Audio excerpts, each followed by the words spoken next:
তৃণমূলকে একমাত্র বামেরাই হারাতে পারে। বিজেপিকে ভোট দেওয়া মানে তৃণমূলের সুবিধা করে দেওয়া। মে দিবসে বারুইপুর পূর্ব বিধানসভা এলাকার ধবধবিতে প্রচারে বেরিয়ে জানালেন যাদবপুর কেন্দ্রের বামপ্রার্থী সৃজন ভট্টাচার্য। তিনি বলেন, তৃণমূল ক্ষমতায় না আসলে সন্দেশখালী হতো না, খাটের তলায় ফ্ল্যাটের তলায় কোটি কোটি টাকা পাওয়া যেত না, ভোটে লুট হতো না।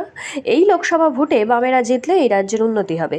২৬ সালে তৃণমূলের অন্তর্জল যাত্রা হবে বলে দাবি সৃজনের।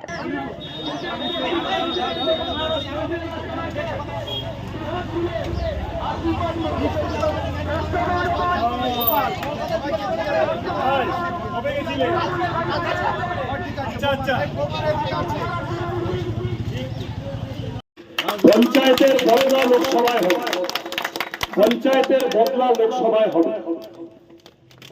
অন্য কে কোথায় কি আছে জানি না, টিভিতে কি দেখাচ্ছে, চাঁদে কি আছে, মঙ্গল গ্রহে কি আছে জানি না।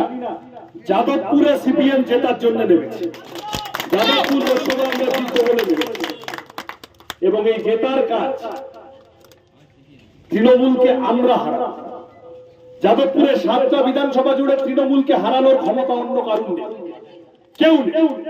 লাল ঝান্ডা আছে 7টা বিধানসভা জুড়ে যাদবপুরে তৃণমূলকে হারাতে হতো।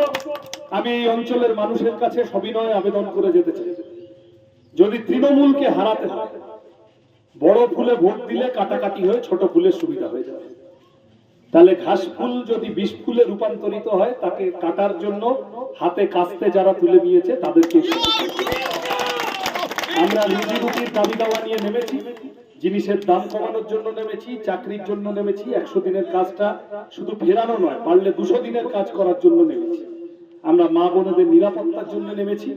আমরা স্কুল, কলেজ, হাসপাতাল, রাস্তাঘাট, আমি প্রার্থী হিসেবে গোটা চত্বর আস্তে আস্তে শুনলাম জলের কি খারাপ অবস্থা, রাস্তার খারাপ অবস্থা।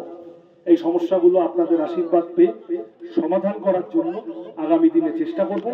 আপনাদের সকলের আশীর্বাদ চেয়ে, প্রার্থনা করে, আপনাদের সমর্থন চেয়ে আমার ছোট কথা শেষ করছি। ভালো থাকবেন সকলে।